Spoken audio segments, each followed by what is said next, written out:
So today we would finish the topic of service-oriented architecture, and we would discuss the topic of Messages API and Graph API. So on our previous lectures, we already discussed, on the first lecture, we discussed the RPC API, or how can clients execute remote procedures using HTTP protocol. And we discussed two types of RPC web services.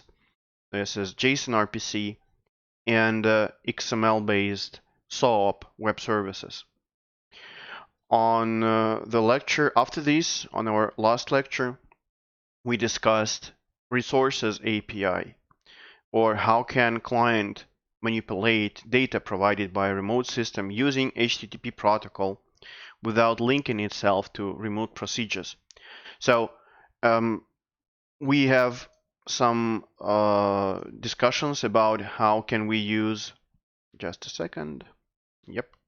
So we had some discussions about how can we use the methods of HTTP like put, post, delete, and get to retrieve and modify information on the remote systems. Also, we discussed that we should use non-destructive operations with the get method. For example, when you want to edit something, you should not use get method in the HTTP. So today, okay, I see, thank you very much. So today we would start with our discussion with the Messages API. Messages API, it is based on the RPC paradigm. We are calling remote procedures, but in this case, in the case of Messages API, we do not use big complex sets of methods that are provided by the servers. Instead, on the server, we define very limited, very small amount of methods that get specific types of messages, like documents or complex messages that we defined previously during the development of the system. And we would finish our discussion today on the Graph API. Graph API, it is rather a new concept that was developed to handle such complex data structures that are provided, for example, on the social networks like Facebook, like Contacte, and etc. So let's go and discuss our first topic. It is Messages API. So if we implement our RPC API based on procedures, it is necessary to change the code of all the clients if we change the set of the methods in our API. If you remember, when we develop a web service using XML web services protocols, we define our API very strictly in the WSDL document. So if we change even one parameter in one method in this API, then we need to rewrite the WSDL document, and all our clients should get this new version of WSDL document and update their communication protocols with us. It is almost impossible if we are working with third-party clients. If we provide our service not internally in our company, but we know that some external parties would use our API, we cannot guarantee that they would update their clients as fast as we want. So What is the solution to this problem? How can we work with versions in this approach? The solution is simple. We need to define exchange messages that would not reveal the remote procedure interface. So these messages, they should contain information about certain events, tasks to be performed. And the client must send a message with this information on the specified URI, and the server, based on the analysis of this message, must perform certain procedures. So in this case, we are not dividing our API in the set of small methods. We create one simple method that would get one simple parameter, and this parameter would be input message. Let's take a look about how it would work on this diagram. So we have a client that sends a request to a specific URI, and if you remember, when we work with remote procedure calls, we connect to specific URI and we send the information of the procedure that we want to invoke. But here we use this very simple procedure to put inside the server very complex message. So here the complexity is not in the API structure. We move the complexity to the structure of the message. And the message, it can contain some description of event, some task, some topic ID, or some other structured message content, for example, some very structured document. And when the server receives this message, it knows that this is a standard message structure, and we know how to deal with this structure, and we use the contents of the message on the server to choose a procedure. What procedure should we invoke to process this message? When we process this message, the server returns the results of this message processing. Results could be different. If we have something very simple, for example, we need just to acknowledge that we received the message, then we would send back just simple acknowledgement like okay.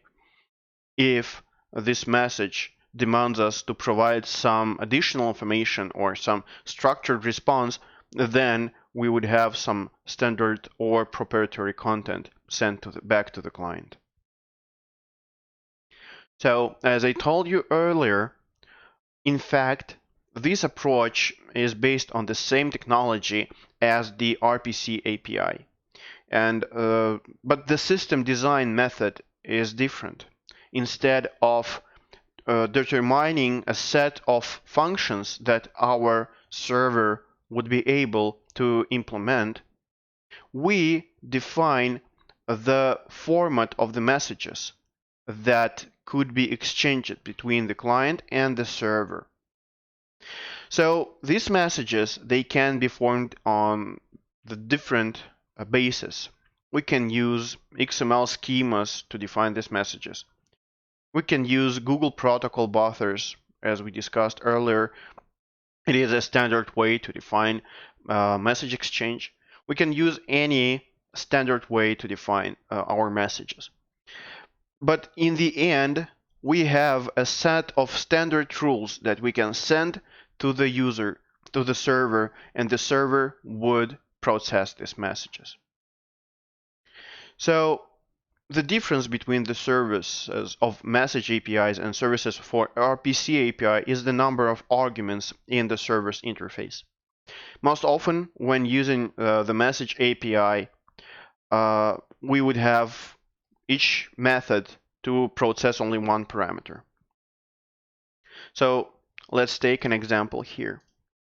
For example, we want some service to book a hotel, and we have a service here, and we want to provide an API to book a hotel. So when we develop the services API as RPC API,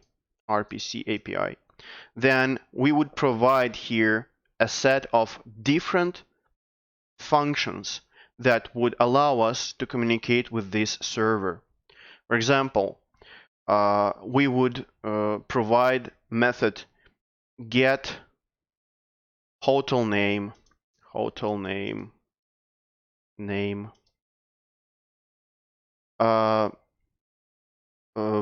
book hotel, and here in this book hotel method we would provide information about all the parameters that we need to send to the server to book the hotel, like hotel ID,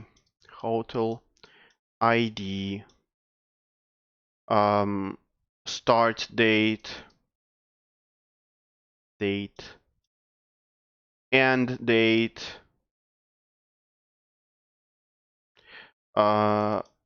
room type,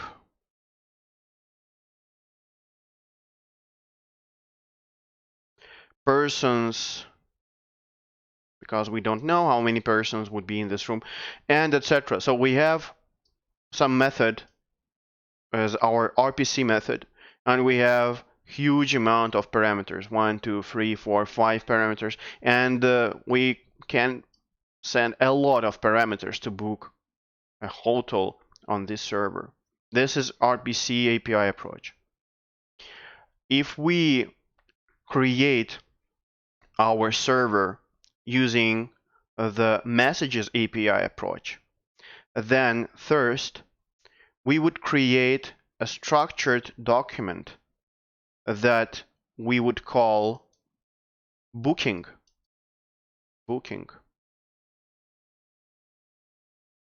And in this document, we would specify this complex structure of the booking request and information document. So in this document, we would put such fields as hotel ID, start date, end date, room type, persons, and much more information would be stored in this document. After we define this document, we use this structure to generate us the server-side API, and the client-side API, On the server, we would implement a function booking. And inside this function, we would have only one parameter, this booking document.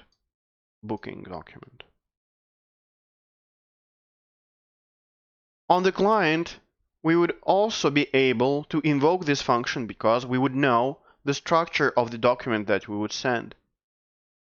And these information here, we can send it using XML, JSON, Google Protocol buffers, any other way to organize communication. We would be able to communicate between the client and the server.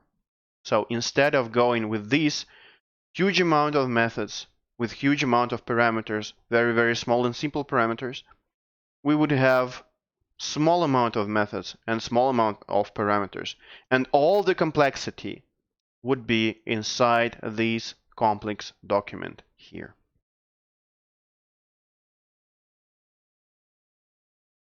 So what kinds of messages we are able to process in this messages API? So first type of messages, it is command messages. This type of messages are used to initiate certain activities on the server. For example, a command message could be a message to process a record, for example. Second, it is event report.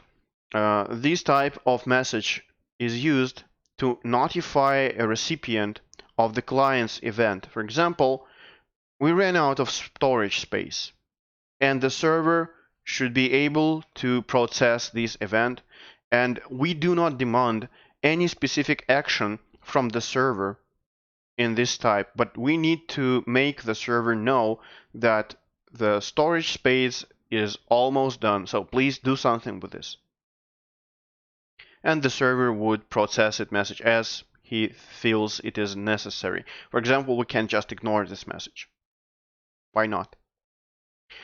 Next type, it is documents messages. Documents messages. The documents messages, they contain information about certain business entities. For example, booking.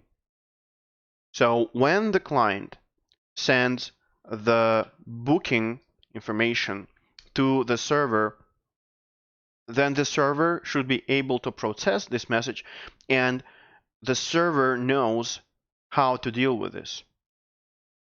If we send to the server the invoice document, also the server should be able to process this invoice document. So the server's responses are also determined by the messages. So either they could be full-fledged response message or even some simplest confirmation of receiving of the message. On this slide, you can see an example of the interface, of the message interface. We have a very, very simple interface here. We have the invoice method that receives one parameter invoice message. And we have second method, contractor, that also receive the contractor message. And inside this invoice message and the contractor method, contractor message, we have all the necessary information about our invoice.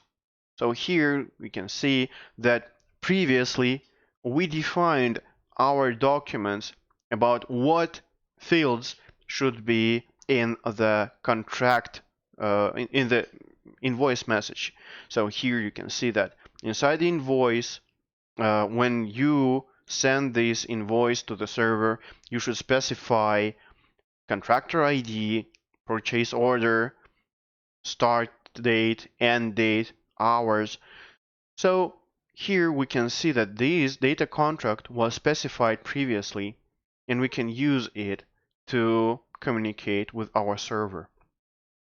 If we would like in some time to change this data contract, we would be able very simply to add some additional fields, and using some additional methods, we would not be necessary to, it is not necessary to ask our clients to download new WSDL document, to change it if they want to go to the, for example, to the next version.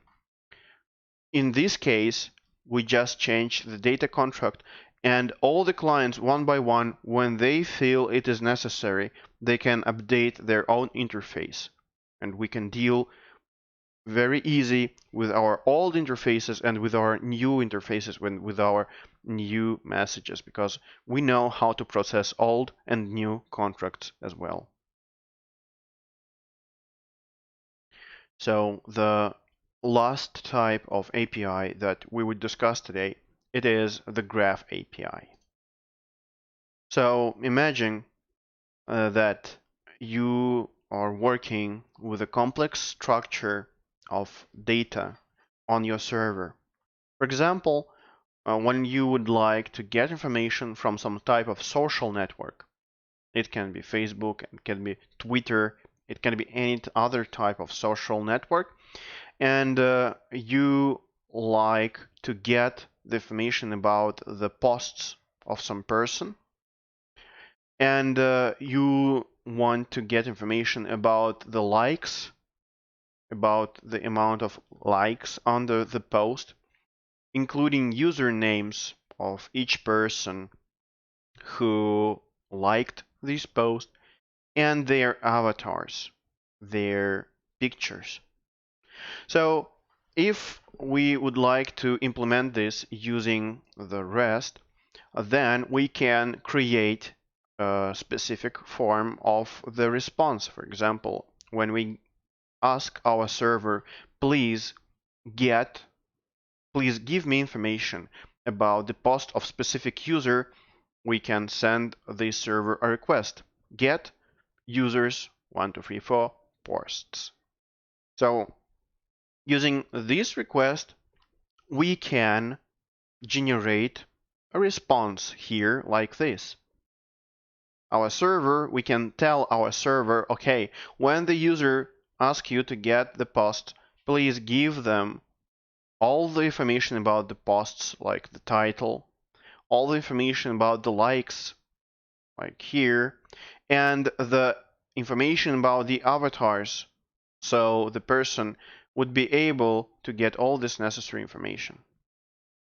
And then when we get this information from our server, we can generate this view about all the posts that the user asked us.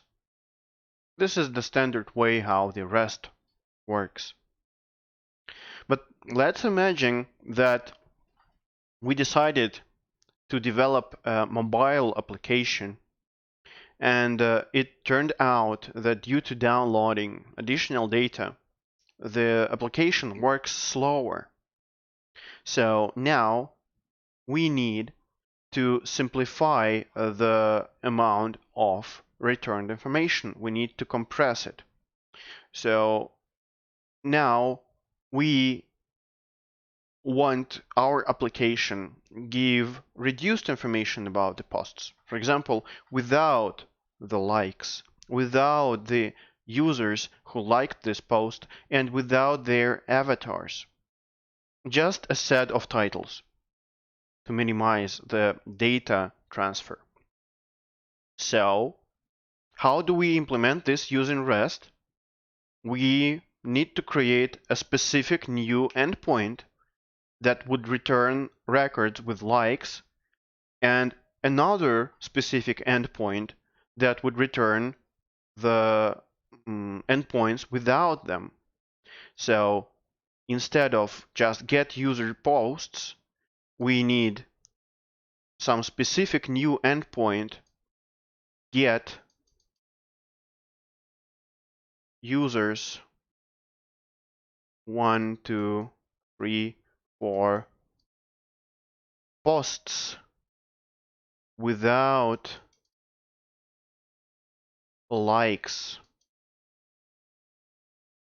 And if we would like to go deeper, if we would like to have some specification, what we want exactly from the server when we get the information about the posts, on each of these specifications, we need somehow to determine how to tell the server that we want exactly this type of information, but we don't want another type of information.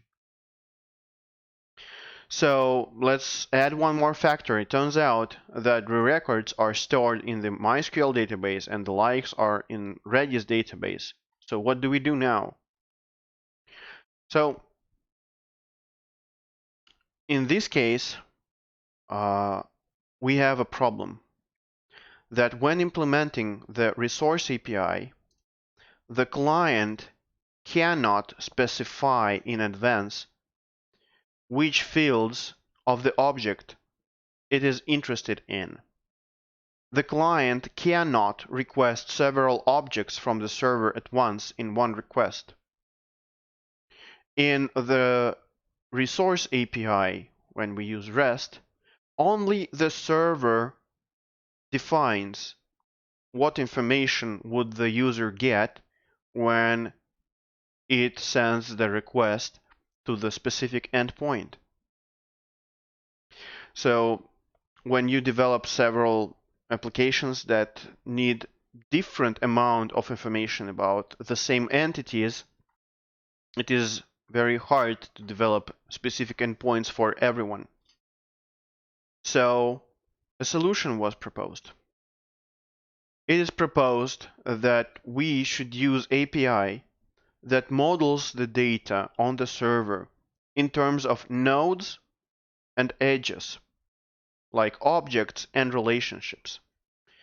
And we would allow the client to specify what exactly elements of each of the objects he wants to get in his request. So let's say that we have the same example. We have the post element, and in the post we have title, we have content, some text that the user put in this post. We have likes, and each like, we have several of them, like an array of likes, and each of the likes have the user ID, the user that put this like to this post. And the user have a huge information structure under this. We have the ID of the user, we have his name, we have his avatar, we have his friends, and each friend of the user is another user. We have so this is very complex recursive structure. So in the case of the REST, if we use REST, we should, if we want to get some information about the users, about their posts, about the likes, we need to go like this. So I would check, yeah. So first, get the information about the post. We would receive information about the post. And beside this information, we would get the links to each of the likes. Then we would get information about the like. So the like would get us the information about the user ID. We would get it back. Then we would send request to the user using this user ID to get his name and the avatar. And we would get it back here in the REST.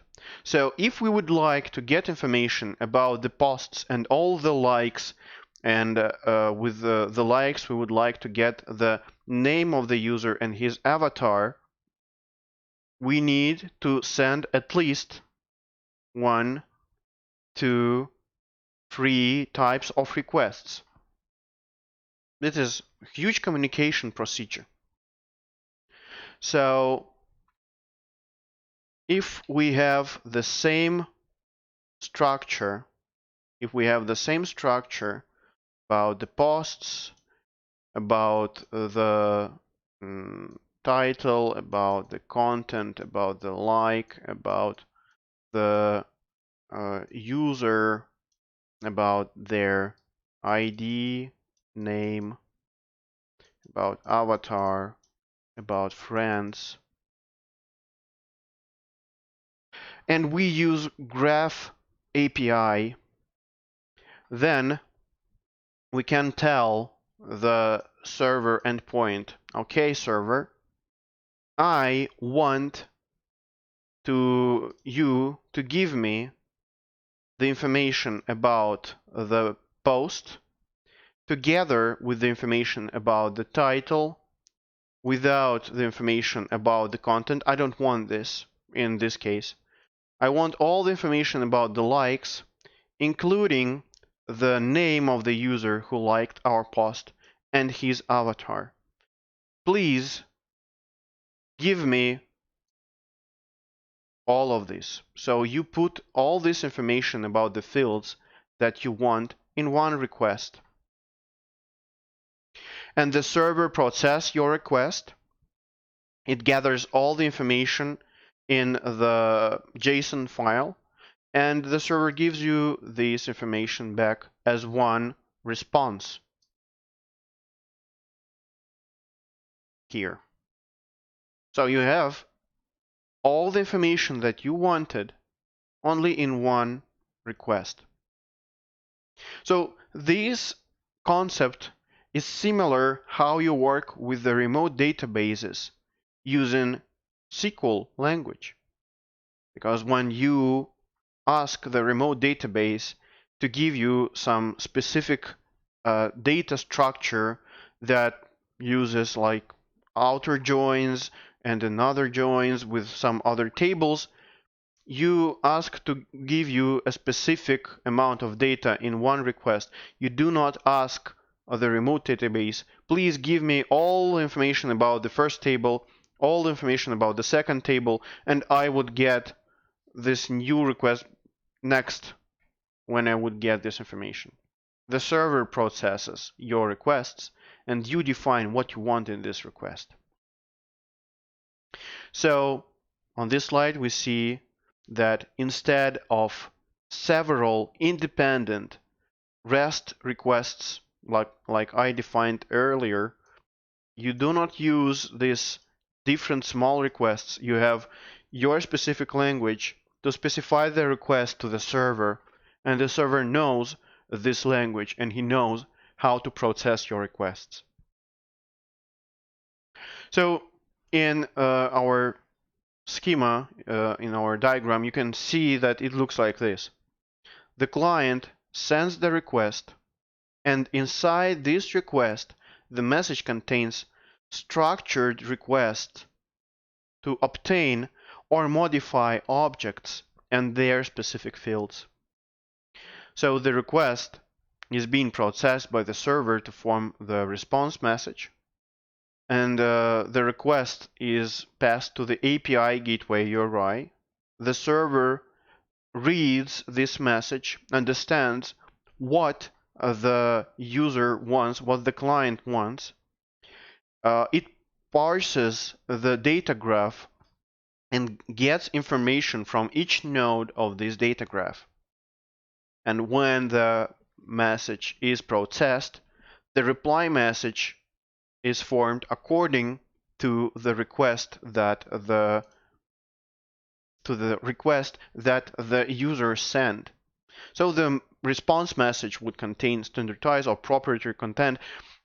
And if we would talk about the GraphQL as an implementation of this API, the response would be in the JSON format.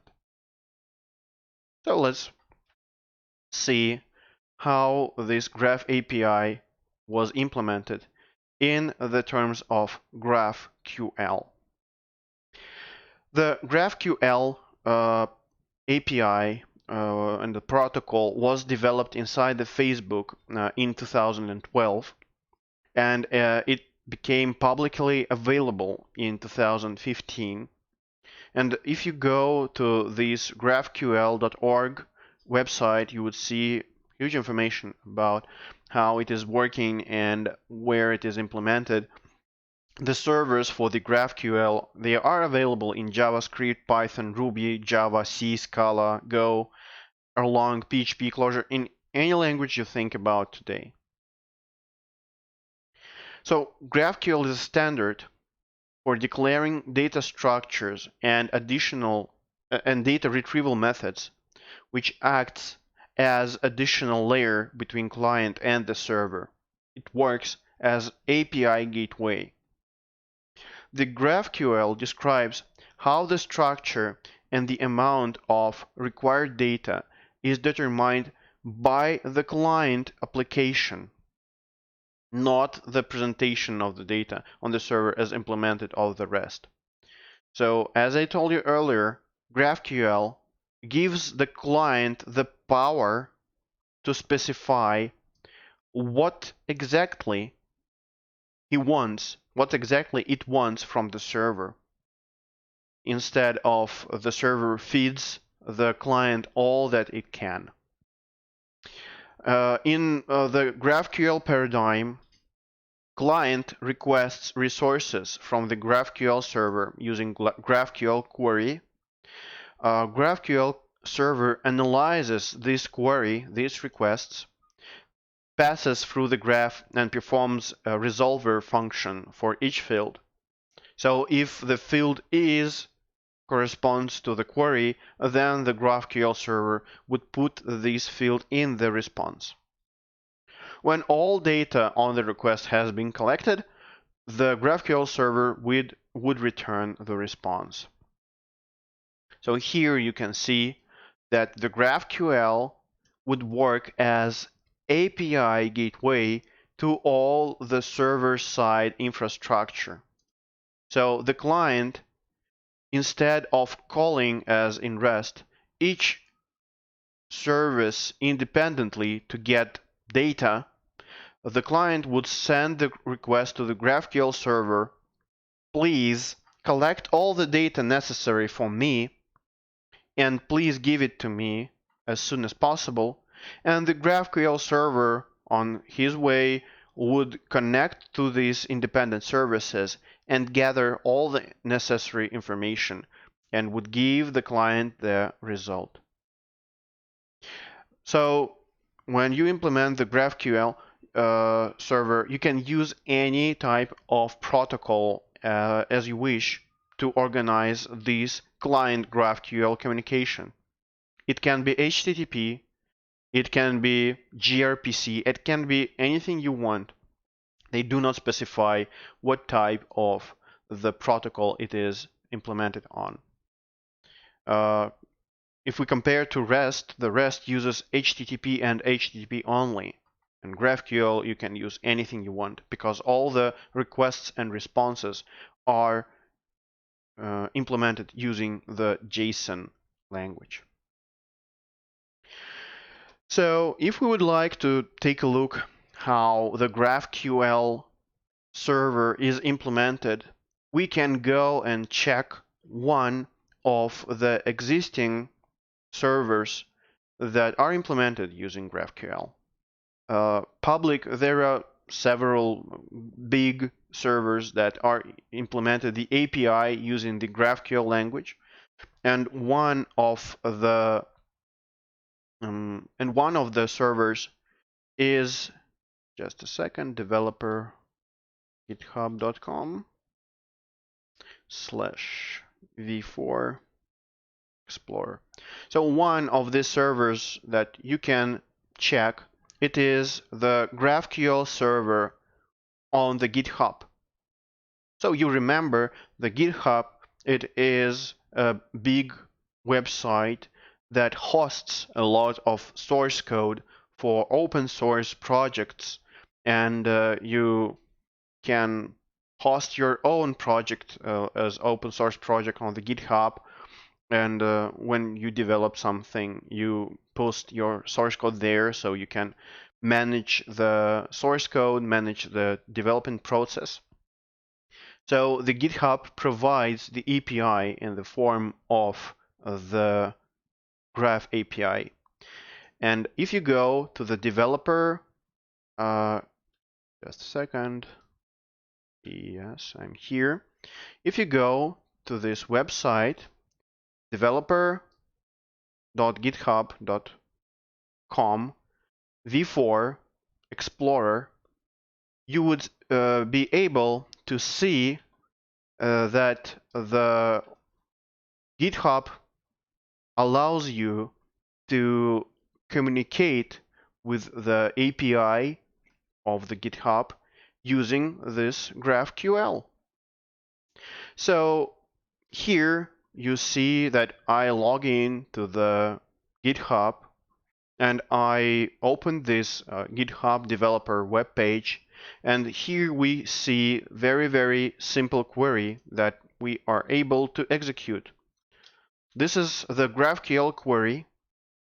The query comment here means that we would like to retrieve some information from the GitHub.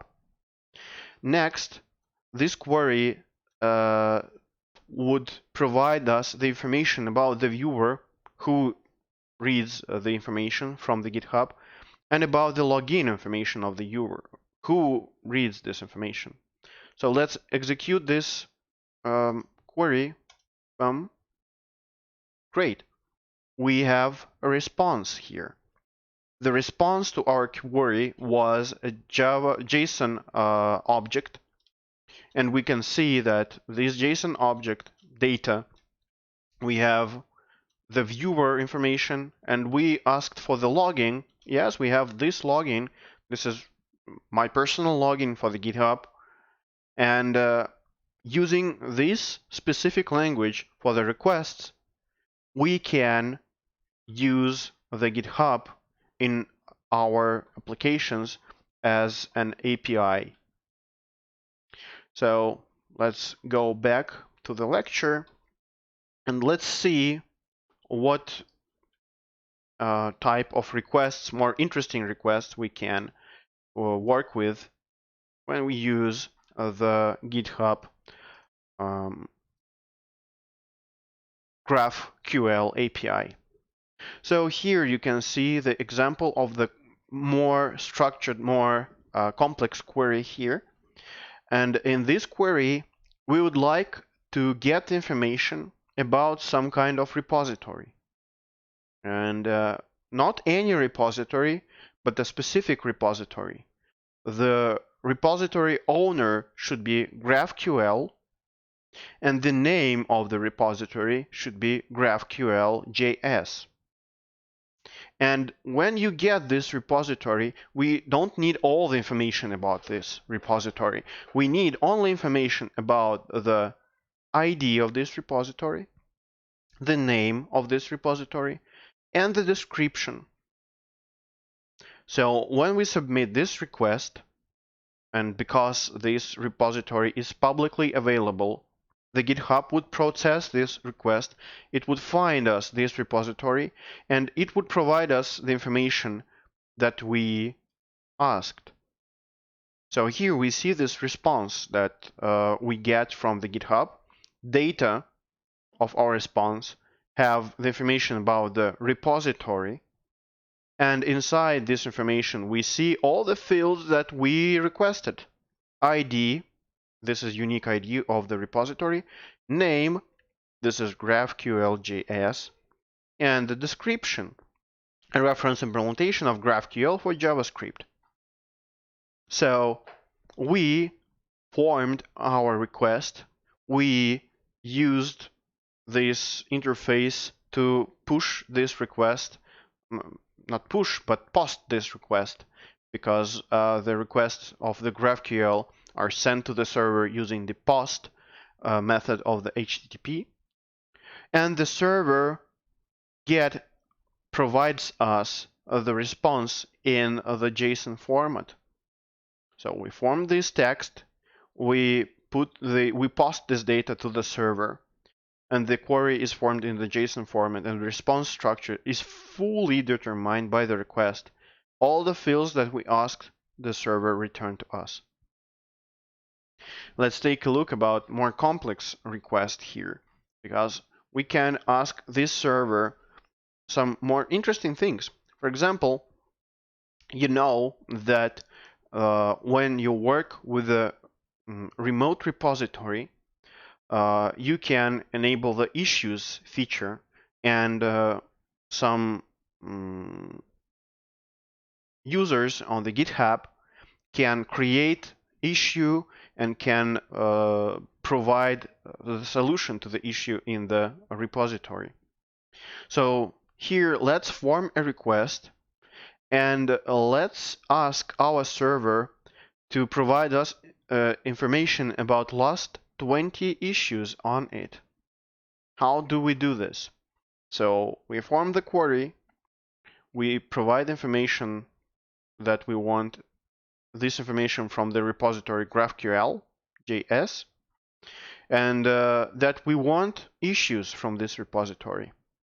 And we want last 20 of them ordered by created add descending. So we want last 20 issues in the that was created last. And inside these issues, we don't want all the information. We want information: title, body, created add, author login, who created this issue. And when we submit this request to the server, we would get this response. And in this response, as we asked, we get the information about the repository, and then we have the information about the issues. And let's take a look. This is the title of the issue as we wanted, the body of the issue as we wanted, created that. So I tested it a lot of time ago, so it was created 2015, and some author who worked with the issue, who created this issue.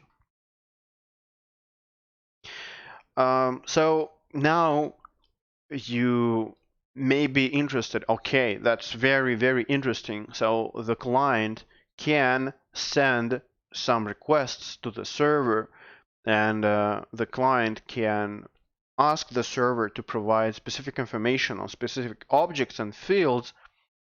But how the client knows that these specific fields and these specific methods are available, fields and objects are available on the server? So to implement this, the GraphQL defines the schema of the object nodes and the edges. How are they connected? And when the server defines this schema, the GraphQL language make it possible to the user to ask the server what nodes are available and how are they connected to the other nodes, and what is the description of these nodes and their connections. So there is a specific introspection scheme that is available for each of the GraphQL servers, so the client can get the information about the structured scheme of the objects on the server.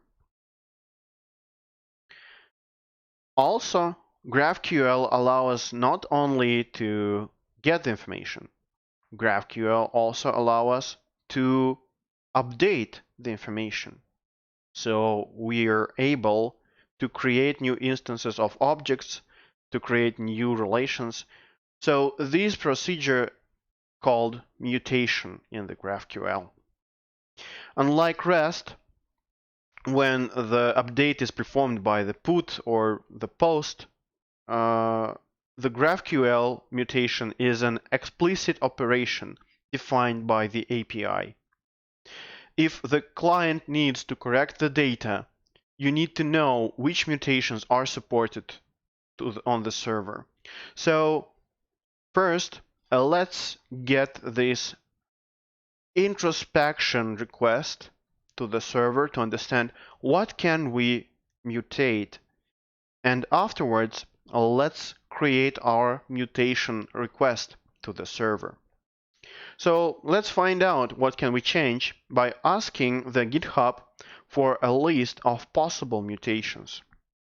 How can we know this? How can we ask this? We just send the mutation request, mutation introspection request. So here we see the query, and in this query we ask the server, please provide us information about the types of objects that we can mutate. So here we can see that we ask this type, name, mutation, name, kind, description, fields, name and description. So here, data, mutation, the root query for implementing the mutations. This is the query that the root query means that all other mutation queries are childs of this query, and we can go and see for ourselves what types of mutation are available for us.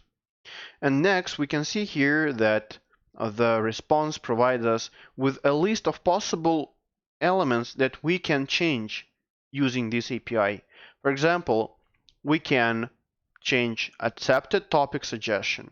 We can add comment, and you can see that there is scrolling bar in the right part of this response. I did not put all the response here. It is rather huge, but one of the responses in this list was add a star. So when you work with the GitHub, you can add a star, make favorite, for example, some repository, comment, or any other object on the server that makes it possible to make a star. So among the mutation listed in the response, we find, for example, add star mutation, allowing the client to place a star to the repository or any object that we can rate. So let's add some stars to the repositories of the GitHub. So to add a star, we implement the mutation request. And in this mutation request, we send this method add star, and we see input starable ID, and we provide here the identifier of our repository that we want to make a star for. So here you can see that this is the unique identifier for the GraphQL JS repository. So we provide this unique identifier here, and we provide what state we want this repository to have. Starable viewer has stored. And after we implement this request, the response here is that yes, of course, you have the add star method, and the starable viewer has start is true. So now we updated the repository using the mutation add star. If we take a look in the overall structure of the GraphQL query, we see that it consists of three main elements. First, it is operation type. It can be query, it can be mutation, or it can be subscription. Query, we read some information. Mutation, we update some information. Subscription, we subscribe to the updates for this object. Next, it can be operation name. It is optional, but if you want, you can add an operation name for your query if you would like to log information about this query on the server for some debugging, for example. Next, variable definitions. It is also optional. If you would like, you can provide some variables to the query. So in the main body of the query, these variables would be substituted with the exact values that you would pass to this query. For example, when we created the query to get the information about some specific repository, instead of adding the repository name and the repository owner in the body of the query, we can make the name of the repository and the repository owner variables of our request. I would not go deep in the description about this GraphQL schema language. It goes beyond the introduction of the GraphQL that I would like to give you today. But if you are interested in the deep understanding about the GraphQL, how it works, how can you use it for your own servers and for your own clients, you can start from this cheat sheet. The URL to this cheat sheet is provided in the bottom of this web page of this page, and of course it is available in the slides of the lecture. And here you can see information about how the GraphQL queries could be created and operated. So in the end, let's compare the GraphQL and the REST approach, because they have some similarities, but they also have very huge differences. So first, GraphQL, as the REST, it works with the resources. So REST and GraphQL are the approaches that consider the first citizen of the web service. It is a resource, not a function. Difference is that in REST, each endpoint you call is the essence of the object. If you call the users /123 in the URL, that is what you would get. The object is identified by the URL you are sending to the server. In GraphQL, the essence of the object is separated from how you get it. All the requests are sent to a URI of the server API gateway. Also, in REST, the structure and the amount of resources are determined by the server. The server decides what the client would receive when the client asks for a specific object. In GraphQL, the server defines a set of available resources, and the client should specify the data that it needs right in the query. URLs and GraphQL schemas. The endpoint list in the REST API is similar to the list of fields in query and mutation types used in the GraphQL API. So if you create a REST API, you have a set of URIs and you provide this information to the client, then the client can understand what types of objects and what types of fields he can ask from the server. Also, in REST and the GraphQL, there are some ways to distinguish between the request for reading and for the modification of data.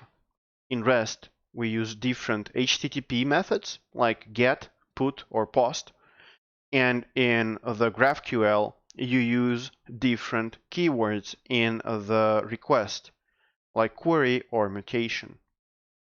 But also you have huge differences. Like in GraphQL, you can travel from the entry point to the associated data within the single query, following the links identified by the scheme. You can ask all the information you wanted in one request. In REST, it is impossible. If you want some complex data structure, you need to send several requests to the REST API, retrieving the elements bit by bit. Also, in GraphQL, there is no difference between the fields of the query type and the fields of any other type, except that the only query type is available in the root of the query. But in the REST, there is no first class concept in case of any enclosed URL. Also, in REST, you define the data entry by changing the HTTP method of the request from GET to POST or to PUT. And in the GraphQL, you change the key phrase in the beginning of the query from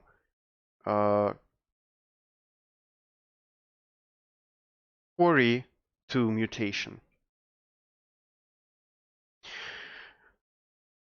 Let's finish the comparison on this slide. GraphQL is independent of the data protocol. You can use any. You can use HTTP, SSH, CLI, anything you want. In REST, you should use HTTP because it is based on the HTTP methods.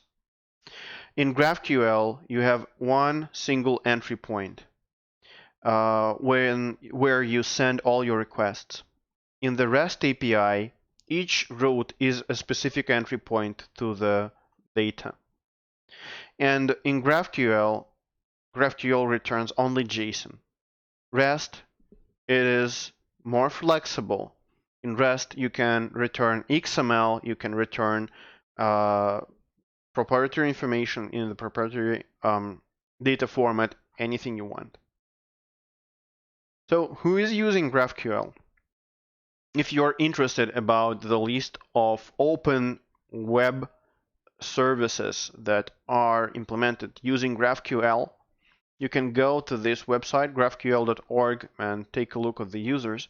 I just cut in the middle of the list that they're providing.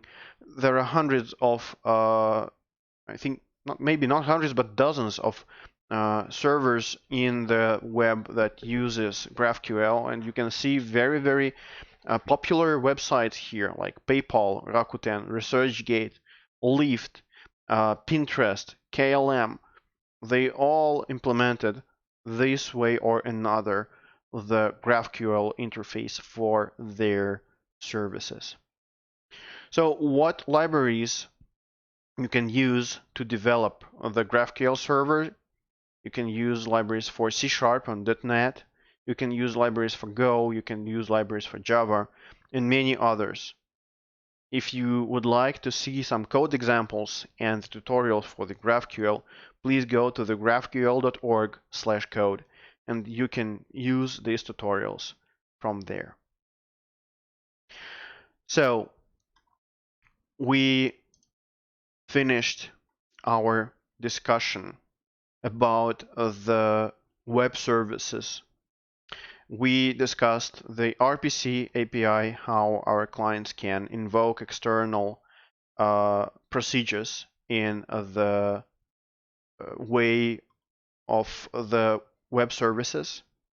We discussed the Messages API, about how our clients can create very reliable APIs that are based on the messages structured that are defined separately.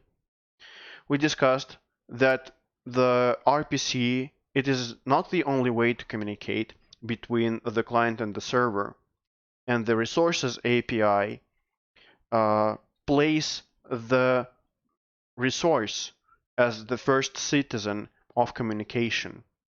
And we discussed the REST approach about how we can use the HTTP protocol to work with the remote resources. And in the end, we discussed the Graph API. And the Graph API tries to solve the problem of working with complex data structures that can be available on the remote servers, and how to provide possibility to the client to define what elements of these data structures he would get. So thank you very much for participation in the lecture.